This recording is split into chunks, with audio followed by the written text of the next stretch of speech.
motivate and inspire in now the virtual world? What is different from that to being in the real world?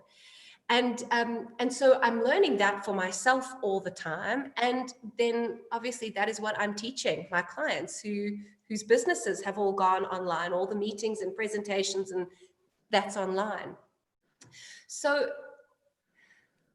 I think what I keep coming back to, the first idea I always keep coming back to is, okay, I have what is needed to rise to this challenge. I have what is required to rise to this new challenge.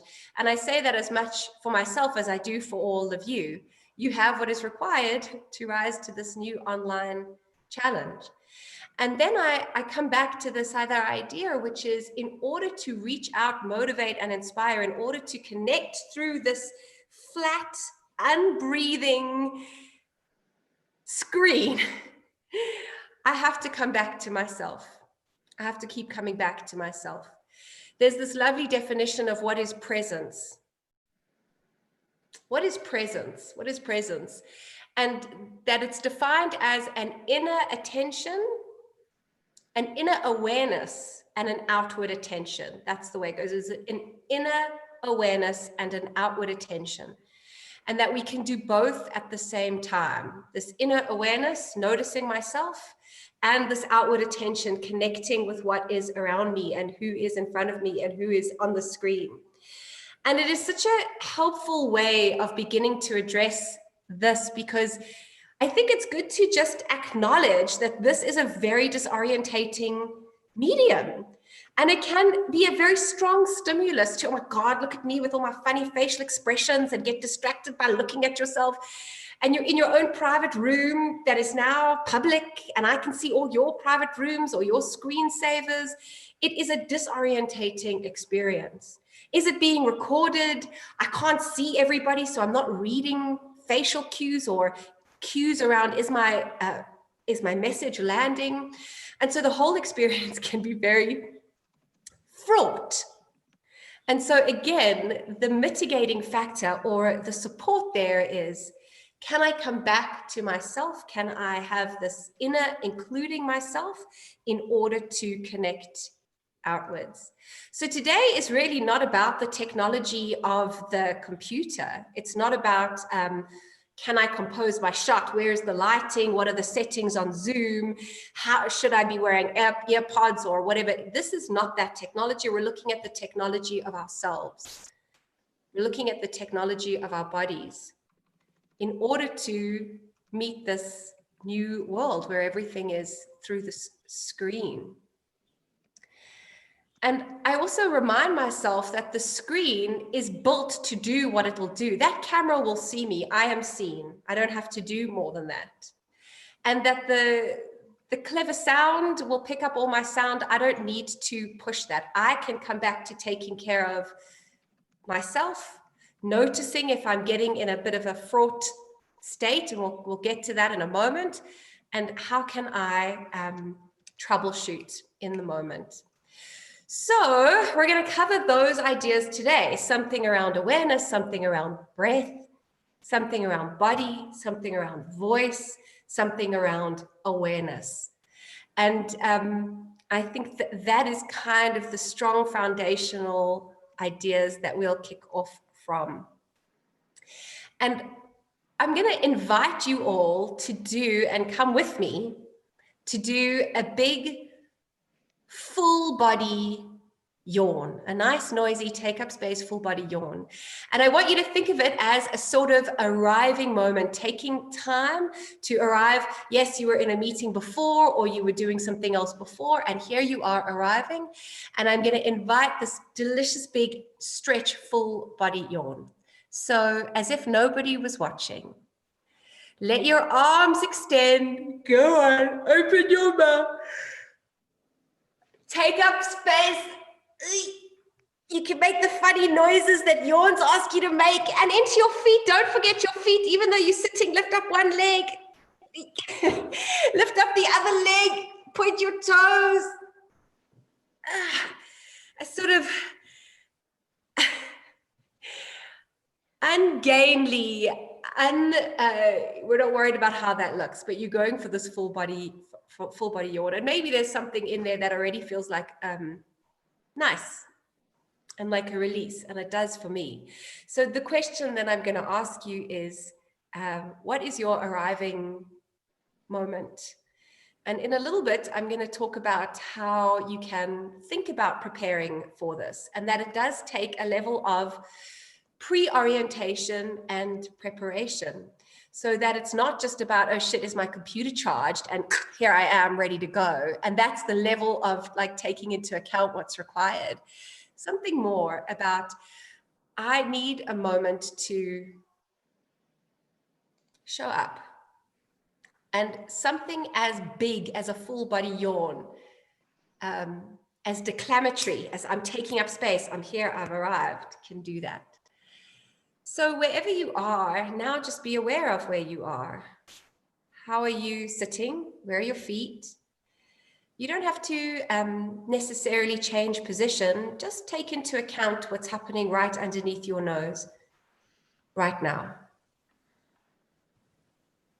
And I'm going to say that there's a helpful idea that I work with, and I'm going to be throwing a lot of them out there. Some may stick, some may not. See what works for you right now. But bring yourself into the foreground.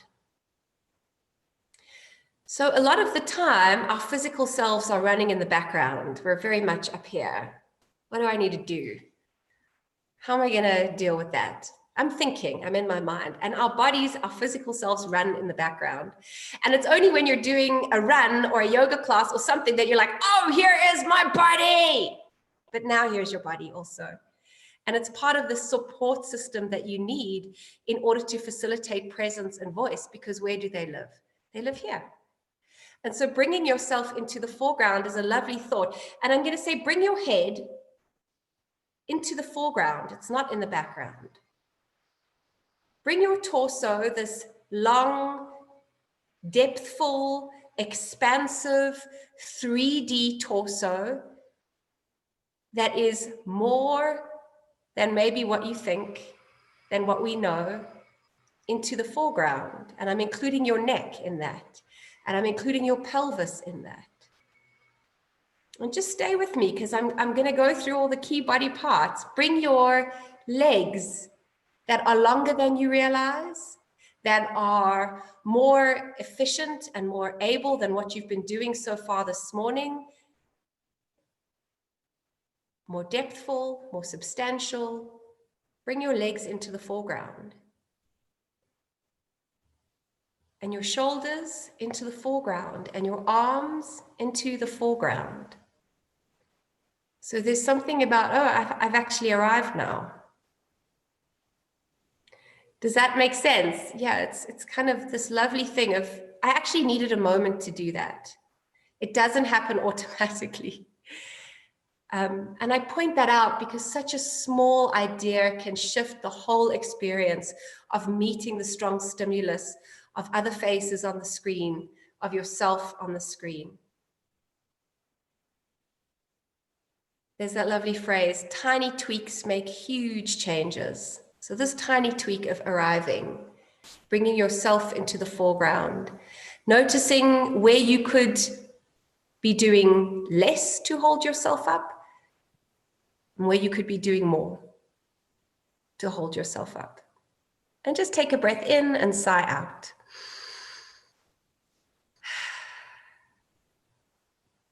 So I'm talking today, I thought I would talk about these ideas as touchstones. What are the touchstones that you can use to bring yourself with your presence into this virtual world? And what is that about? So the first touchstone is this idea of, am I expanding or am I contracting? So as you sit here now, are you expanding in response to listening, in response to the screen, in response to following some of my invitations, or is there a contraction? So maybe we can play with that a little bit too. What would a contraction feel like in your body now? Maybe just do something like if you know, your screens are, some of you are in darkness, but yeah, just notice how you're listening. And if you had to catch a snapshot of yourself, what would you look like in that picture? And I'm even going to ask you to exaggerate some of that collapse and narrowing. And then there's another thought, which is, okay, so if that's the collapse, where is the expansion? So again, finding your sit bones, feet on the floor, and the whole length of your spine supporting you. I like this thought, can I, even now, relax upwards? So right now, and Ellis, it's lovely that I can see you. Thank you, because it gives me, so that relax upwards in your conception is not nose to the ceiling. Up isn't from my nose. Up is from the crown of my head. So even if you want to put your hand on the crown of your head, as that is the leading edge of the movement. Yeah. Do you know what I mean if I say here is the leading edge of the movement, up from there? Because often when I say relaxing upwards, there's something reaching that happens. Oh, there's up. But actually that's back and down. If I followed that, that would take me back and down. Up is from the leading edge of the crown of my head. Yeah, just finding that. And you can let your hands relax on your legs. And so that first thought, that first touchstone, that when you come and sit in front of the screen is, okay, hello screen, do you make me expand? Am I expanding in response to the screen, or am I contracting? And that sometimes it's actually very, very tiny. It's not something that you can see overtly, because the habit will make you think that what you're doing is right. But actually, if you sat there for a moment, you might feel like, oh, I actually am, there's a bit of a restricted breath, or my tops of my arms are quite close to my torso, finding some release there. And part of that release is also, am I frozen? Or can I allow some movement? So in dance, they call this idea of these micro movements. So I invite you to just think about some micro movements as you're sitting here now in front of everybody on the screen. That movement is natural, it's breath, it's life, and that often we freeze. And it's mirrored sometimes by that weird thing where you are frozen on the screen, and how jolting and unnatural that is. So in the natural way, feel some movement through your spine and your shoulders, and that the breath moves you. So I go first to this thing of thinking, expansion or contraction. And the second thing is I'm going to show you a mechanical way of helping yourself find the correct position of your spine. Are you keen to try it? Great. So what that looks like is, I'm going to talk you through it, and then you're going to come along with me. Thanks, Danny. Thumbs up, I gotcha. So you're going to, it's also sort of a bit disorientating because we can only see ourselves chest up and forget that we have legs and that the rest of us is there. And if those of you who are in long Zoom meetings, you can also forget that you have a whole lower half, not just a head on a stick. So get your feet on the floor and maybe even do a little run of your feet on the floor, waking up that lower half of you. Oh, part of it is like connecting back into the whole.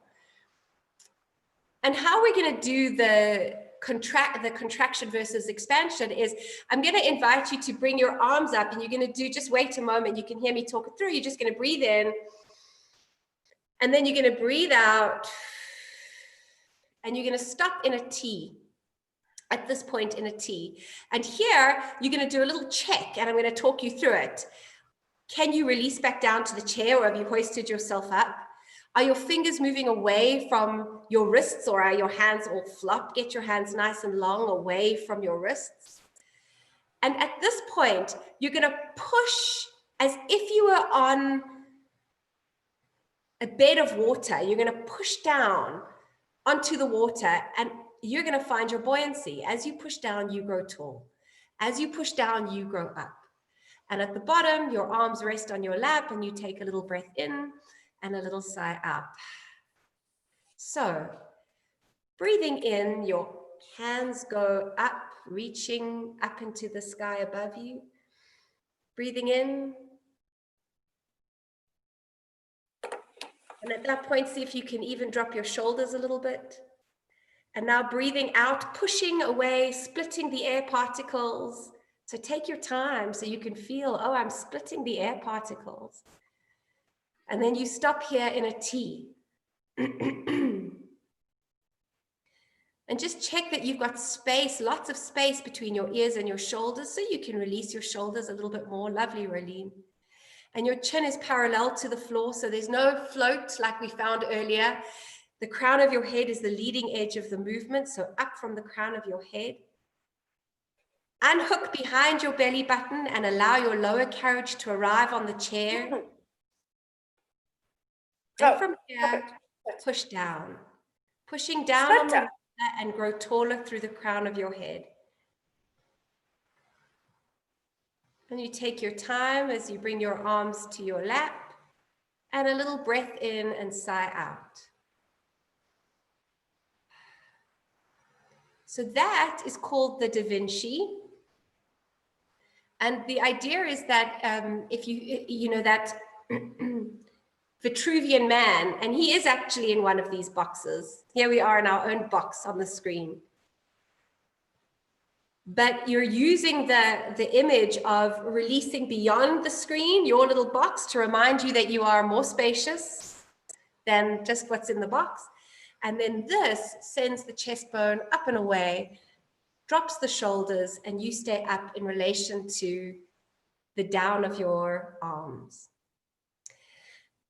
Any thoughts there, or questions or feedback, or anybody try that out and feel like, yeah, I get a little bit more length through my spine, or a little bit more open in my chest, or no, I feel like I'm trying too hard, and so I actually get a sense of feeling very over-prepared for that moment, which is obviously not what you want. You want to feel nice and natural, but there's a kind of nice question about what is natural and what is normal. It's kind of what you always do will feel normal, but that the natural way is, yeah, you're allowed length through your spine. And it might feel strange to you because you're used to seeing yourself in a comfortable way, which is more like so. So I'm inviting you to find your length through your spine. So the first touchstone, am I expanding or am I contracting?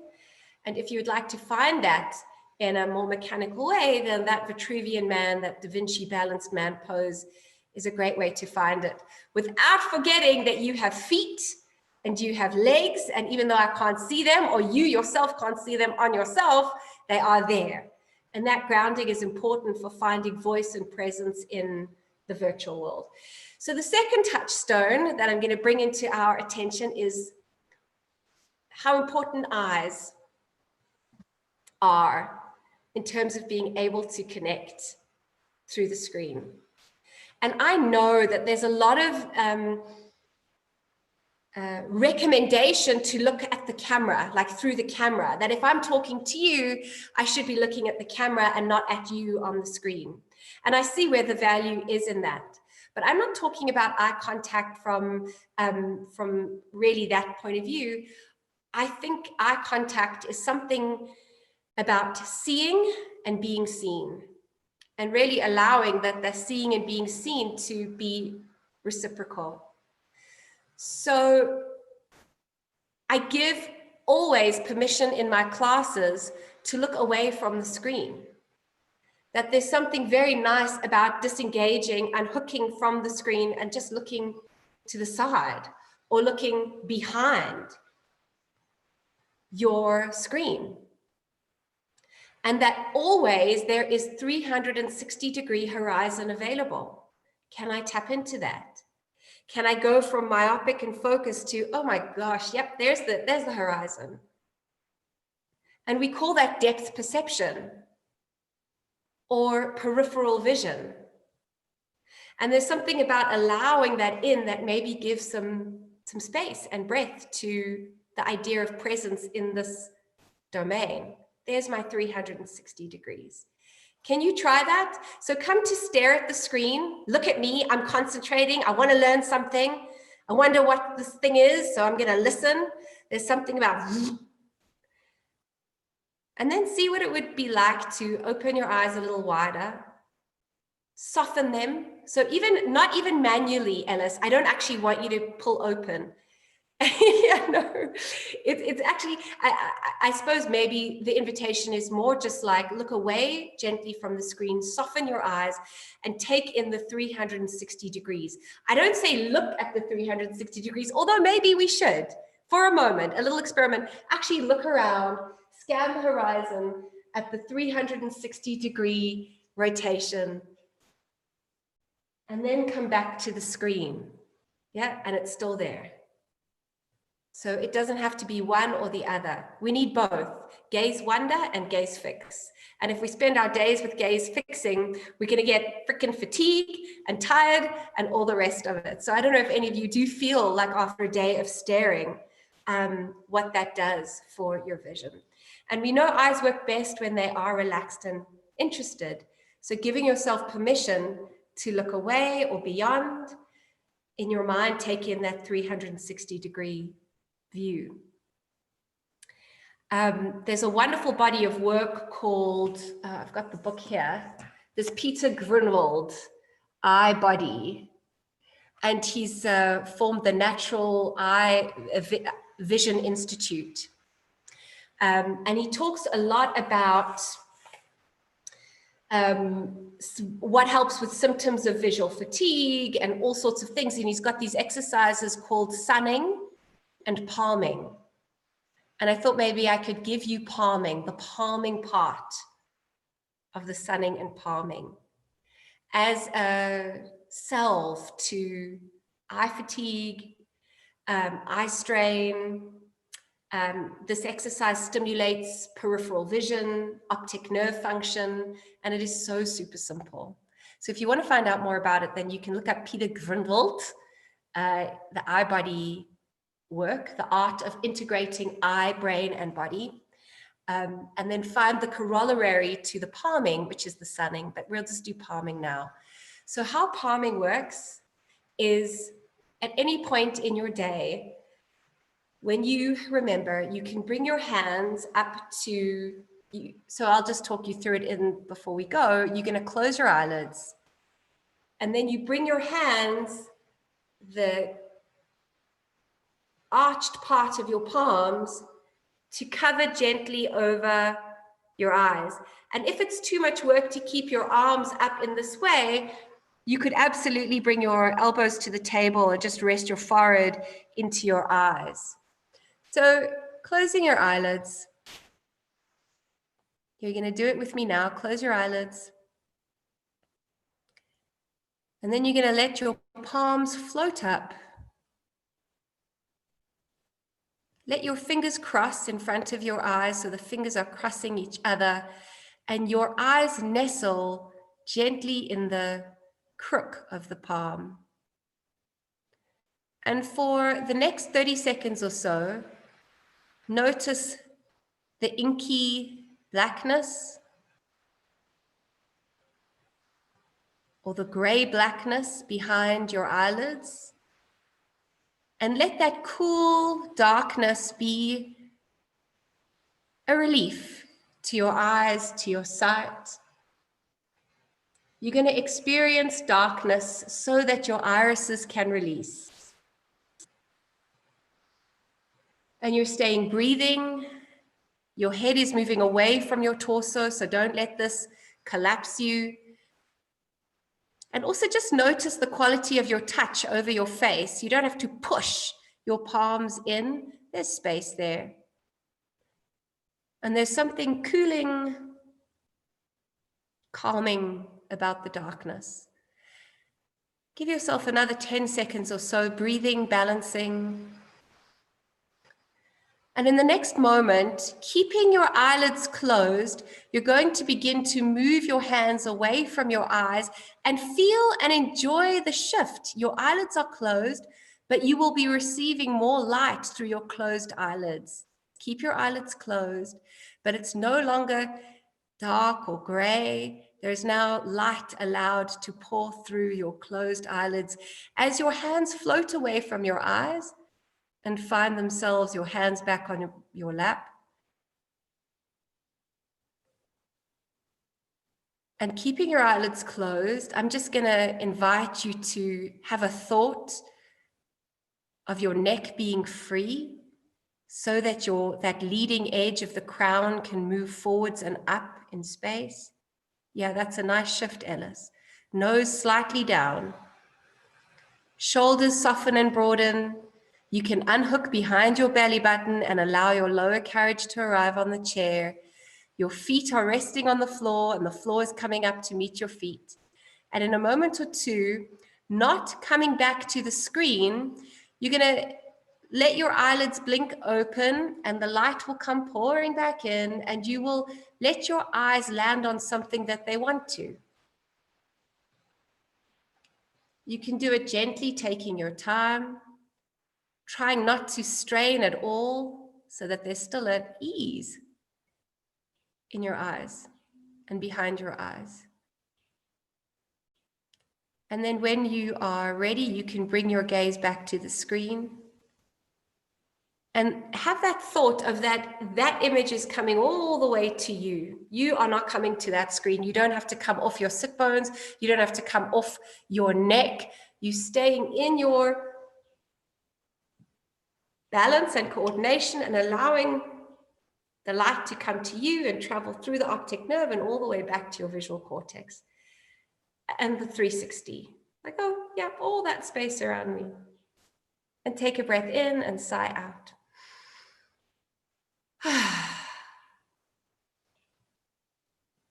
Lovely. Anything there anybody wants to comment on? The palming part of relaxing your eyes. Does it feel like a relaxing or bringing some ease into the seeing part of this ongesund thing that we're all feeling? Yeah.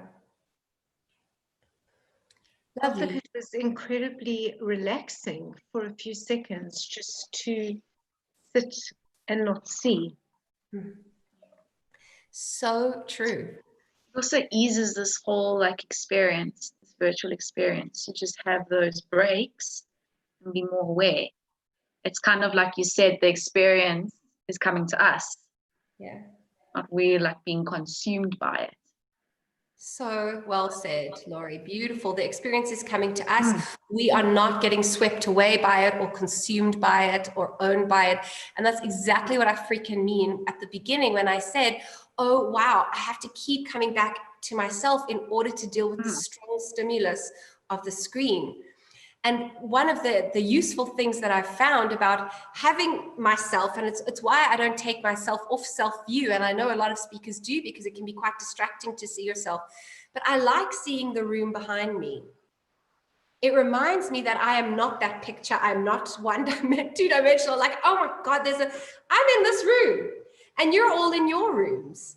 And it gives me a sense of where back is, so that I don't forget I'm only a front and everybody else is only a front and the screen is such a strong stimulus and I'm getting drawn in.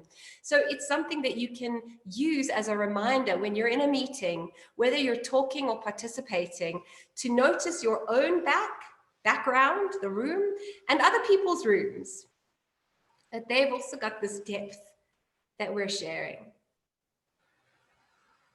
Yeah. I was listening to an interesting, I reminded myself I wanted to share this. There's a very interesting podcast. His name's Adam Grant, and his podcast is called Work-Life Balance. And it was fortuitous because the last one that I listened to was something about how science can fix remote work. And one of the things he spoke about was that in order to like really facilitate a shared experience and group values online, what are some of the behaviors that we should be doing? And a lot of people were saying, well, in the online meetings, people have to have their cameras on because it's the only way I can see. And it's the only way that I feel like I can get the feedback that people are with me. And I think a lot of us do feel like, or at least if I can see you, then I'm not talking into the void. And he brought a whole different spin on it. He said, actually, the research shows that if people only have audio and they're listening, they're going to pick up a lot more content. They're going to pick up a lot more nuance than when there is a visual. And it made such sense to me, actually, because we're very used to that medium. It's like, I know what it's like to talk on the phone and only have a voice. Whereas like this, there's a kind of missing piece. I can see you and I can hear you, but you're actually not freaking here. And I'm not even with you. And there's this impenetrable screen that I don't even, so there's something, as I say, discombobulating about this thing. And yet when it's just a visual, I'm far more familiar with it. So I've given myself permission to not get freaked out when people, when there's no visual. I'm giving myself permission to say, oh, actually, maybe people can hear easier like that. Maybe there's more absorbing going on like that. I will give people the benefit of the doubt. They're not multitasking the beep out of this moment. And if they are, then it's also fine. It's like, good for you, you know, manage your time as you see fit. But that if you have shown up, and this is something that you're choosing to participate in, and your screen is off, maybe you're getting even a little bit more. So there was that other spin that I thought was, because a lot of media is talking about this now, people choosing to not show up and having the blank screen. Any thoughts or questions or ideas to add to that? Yes, no, maybe?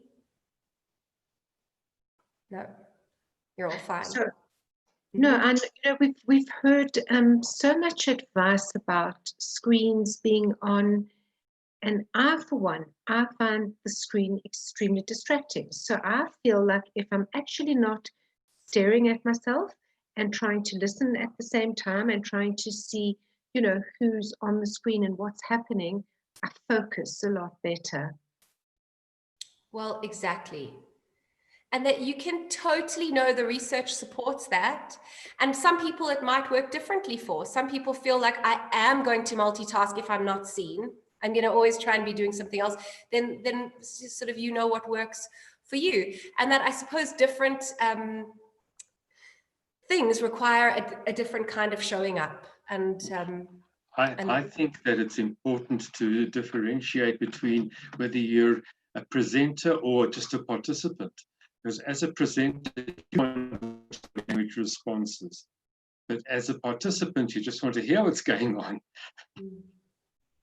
Yeah, well, exactly.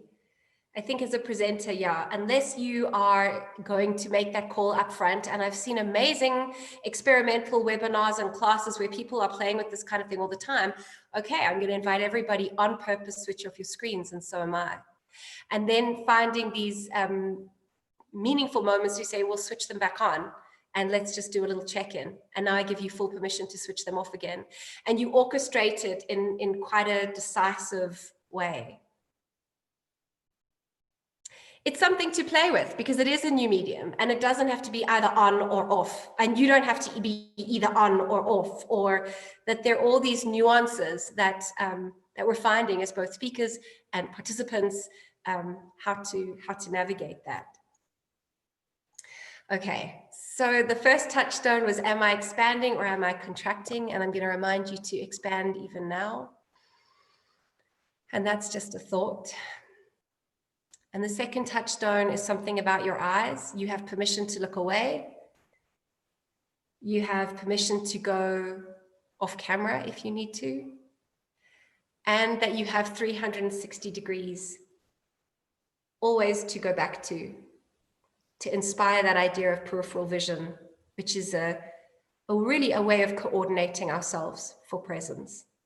And the third and last touchstone that I'm going to share with you today is this idea of arriving. And it's something that I use a lot IRL, in real life, and it is no less important here in the virtual world. And that is, what is your ritual of preparation? And the first thing we did together was on purpose arrive, with a yawn, with a little bit of thinking into our arrival. And there are a few other ways to do it. So I mentioned earlier this thing of micro movements, and a great ritual of preparation, which means this happens 5 minutes before you switch your camera on, either to participate or to present, is to allow a little bit tiny movements. It's kind of enough for waking up. So you're going to do it now. A little shoulder roll, wiggle your fingers, wiggle your toes. There's such pleasure in wiggling your toes in your shoes. Even though you can't see them and I can't see them, there they go. And even something in the undulation gently of your spine. And coming back to a kind of outward stillness, even though there's always inner movement. We're going to just do a little bit of something for your head and your neck and that postural, relaxing upward idea. So you're going to imagine that there is a pencil attached to your nose and you're going to draw a figure 8 in the space in front of you. And I want it to be at the first quite small. So imagine that you're drawing, slow it way down, Laurie, like half that speed. Half that speed. You want to notice where the movement, that head and neck, that you're moving from really deep inside your skull, your head moving on top of your spine. And as you're doing this, I'm going to remind you that your sit bones are on the other side there, the other end. Let them release. Keep going. Let's make it a little bit bigger. And then at the biggest you can.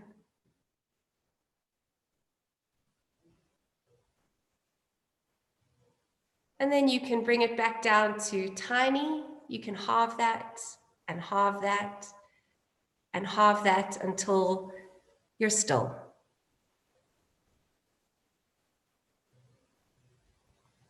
And just feel the maybe remnants of that inner movement, of that movement now inside of you, the potential for movement always.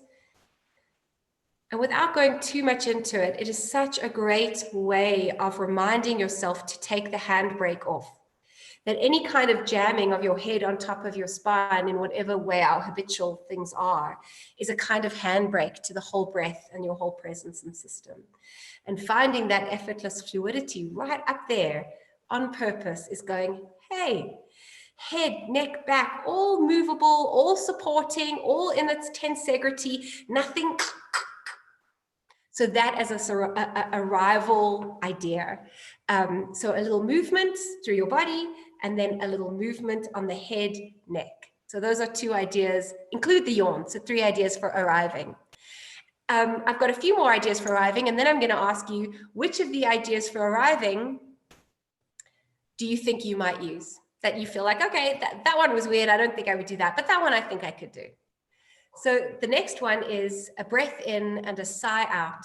And that the sigh should sound like I've just gotten into a nice warm bath at the end of a day, or I've just taken off really uncomfortable shoes. So it'll sound like this.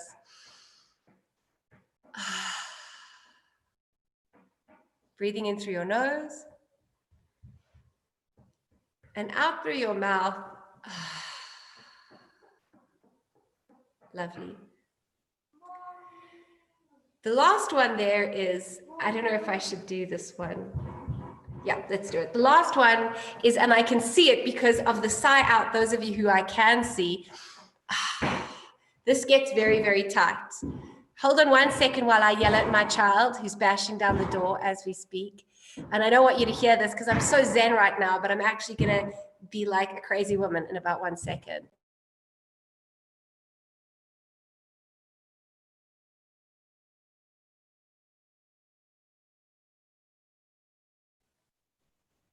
Okay. It's all about coming back to your zen quickly. I can lip read. I can lip read. Well, there were no F-bombs there, so at least And Lorice has just said you are amazing. Thanks, in Lorice. the chat box. So the something I don't want to not do with you, because it's such a key way of finding your voice, is just being a little bit aware of this jaw connection.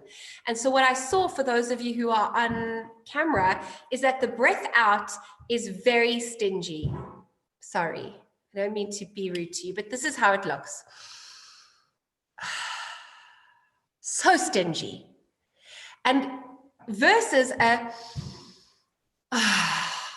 letting the jaw away from the upper skull, opening up your mouth. And what it is that these jaw muscles are super, they respond to tension. And I know you're laughing, Alice, because that is still my child trying to bash down my sliding door here, but I'm ignoring. So you're going to bring, you can feel your chin. We're going to do a little body mapping. Hold your chin.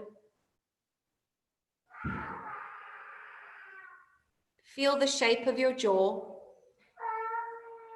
Walk your hands up to just in front of your ears. And there you will feel the TMJ. If you bite your back teeth together, you'll feel the muscles come up over.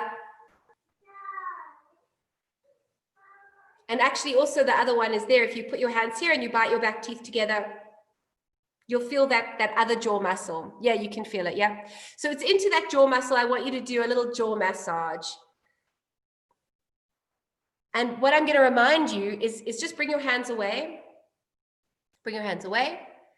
You're going to bring your hands up to meet your jaw. And so just notice if there's any point where you come forward to complete the movement. Stay in your back, stay on your chair, stay with the head, neck, back as a piece, and let that whole, your hands come to you.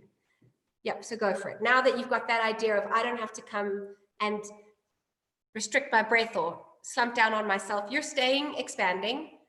And now massage into your jaw. And now you're going to run your hands back along your jawbone, let your mouth drop open as you go. And then you're going to let your jaw float up. So Ellis, what I would love to, if I was in your world, I would put my hand at the back of your neck and just help you find where you can open and close your mouth and not feel your head coming down onto your hand. So that you want your head to stay off your fingers.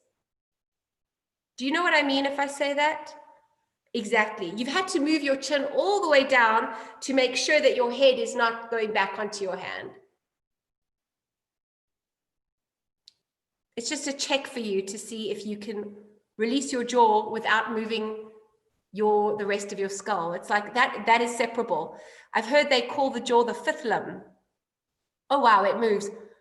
It moves off my skull without my, like a limb, off my axis, without moving my head.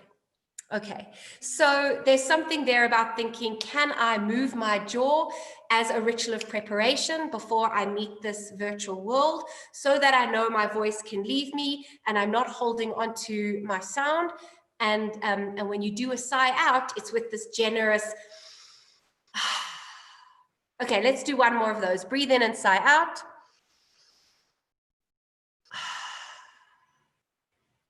A little micro movement. Wiggle your toes.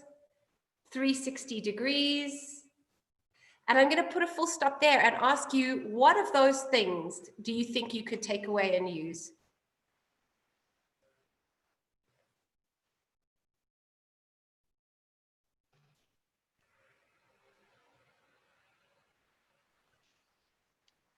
So for me, I think it's all been so valuable, but the breath has been most important. I think we often forget to breathe properly. Say I. Say I. Yeah. So is that the breath what I often get to breathe? Is that true for you?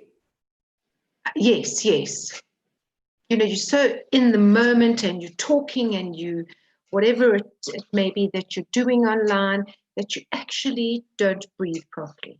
Well, I don't. And so, yeah, that is such a good one. And I think just to remind you and all of us, it's something I'm working on and reminding myself of all the time, to take a pause and breathe in through my nose is a really great way to remind my nervous system that I have time to breathe. I'm not in any fight, flight, freeze, freak out situation. We know that breathing in through your mouth all the time is your emergency airway. It's the beginning of a hyperventilation. And that if I close my lips and let the breath come in through my nose, it gets warmed and cleaned and moistened by the in-breath, the little process of going through my nose. And it's a really nice way of reminding my whole self, okay, it's fine. I've got time for that full in-breath and a full exhalation. And maybe that's something just to add to your idea about breath. But we can also work together more because it's such a lovely, like, big topic. And I also want to say to you, because I'm seeing you breathe now, Tracy, is to play with less of, and I know in a lot of breath work or yoga, it is like, and that actually you're going to play with maybe, it's a lot more vulnerable, it's a lot more natural, it's a lot more release of the jaw. I'm not going to control the out breath on a, for now. Let it go. Anybody else, as a kind of way of wrapping up, what is something, we're talking about presence, arriving, presentation skills, the visual, the virtual, what is helpful as a takeaway idea? Huh? Hi, Mans. Sorry, I don't know if I can be heard. I can hear you. Thanks. Hello, everyone. So I've actually been on a very interesting and diverse set of Zoom calls. One was actually a TED Talk series. It was the first virtual TED Talk. And what I want to say is that all I could think about afterwards, I spoke, but all I could think of afterwards was that I think people need drama lessons. Because it was really hard to watch people. And for some reason, I do find people much stiffer online. So a lot of what I found when I was recording my own TED Talk, which I had to actually record 6 times, was that what I had to work on was my use of eyes. Sorry, you haven't mentioned that here. You mentioned it earlier. But if you are also reading simultaneously and you have a script, it does give clues that you're reading if you don't light up the eyes.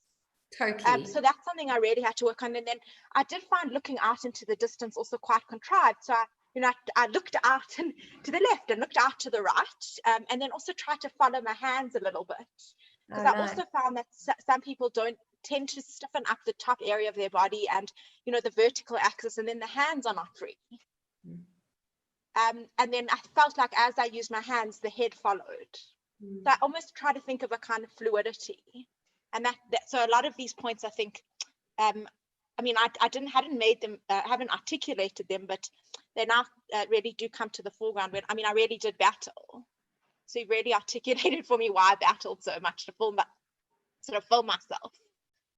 And you've articulated so beautifully that word fluidity. I love that idea of you can't contrive, I'm going to look away.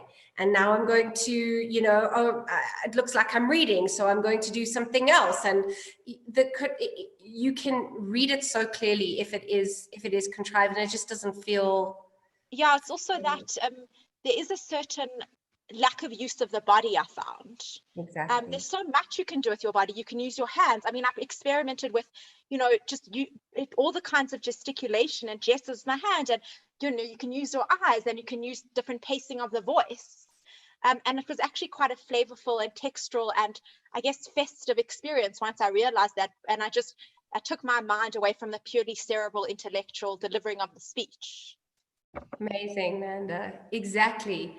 Listen, I think you've said it so perfectly, that the danger, or what happens is you're seeing yourself and you see such a small part of yourself and you're in such a tiny box, and the stimulus of the record button and everything is a very constricting and kind of strange thing, and it can feel very unnatural and robotic. And so just that idea of remembering, coming back to myself, and that my feet and my hands, and that one thing releases and the rest will follow, to be able, whichever your way in is, the question is, how do I come back to my senses? How do I come back to myself? And maybe it's a gesture that feels like me and reads like a normal thing. Maybe it's a pause and a breath and whatever it is, but how do I access that feeling of I'm a full person and there is flow and this is natural, you're never going to replicate that live experience. It is something different, and it is strange and disorientating, but within that there are ways back, and you're experimenting with that. Sounds wonderful and successful, and actually sounds like it reinvigorated your enthusiasm for this medium, which can feel like, oh God, this is such a second-rate medium to being in real life. But when you start saying things like textural and colorful and the potential, yes, get excited about this medium. There's a lot that we can do that's unexplored here. Sorry, just to one more point. I mean, one of the things I experimented with is just color.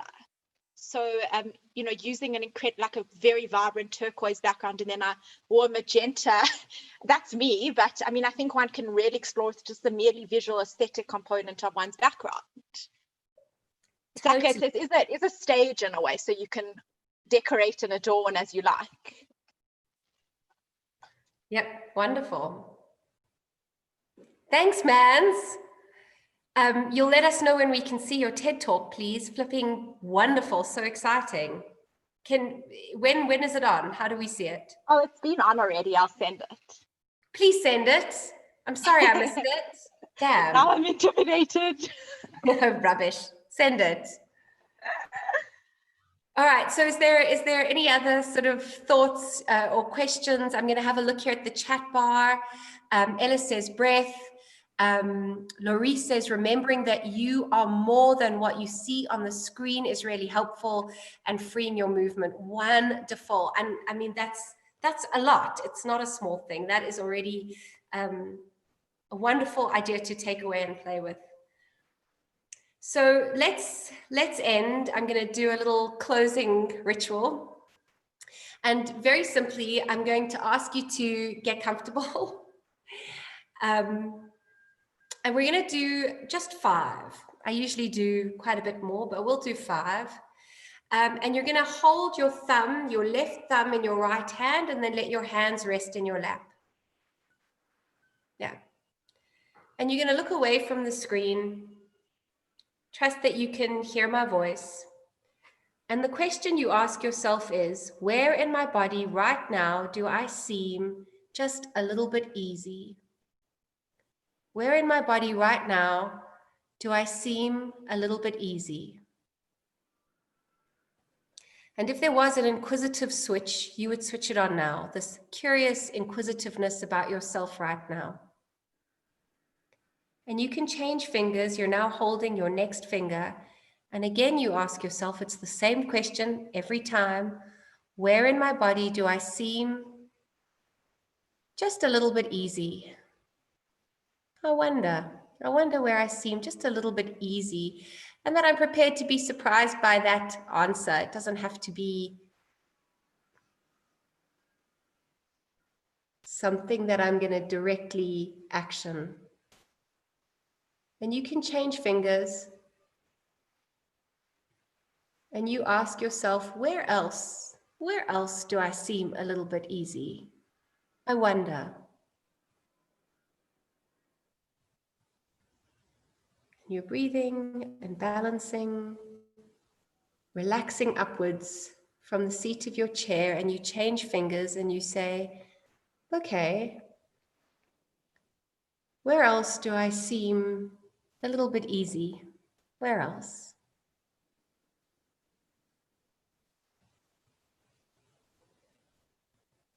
Eyelids, the roundness of your fingers and toes, a shoulder blade, a belly button. And for the last finger, your pinky finger, you're holding the pinky finger gently in your other hand. And where else do I seem a little bit easy? Easier, easing, ease. And you can let that moment evaporate. Your hands can separate. Come back to the screen. And let ease be something that you can notice whenever you want, even in the stimulus of this, either presenting or talking or participating, wherever you find yourself. Take a breath in, release your jaw, And give yourselves and me a round of applause.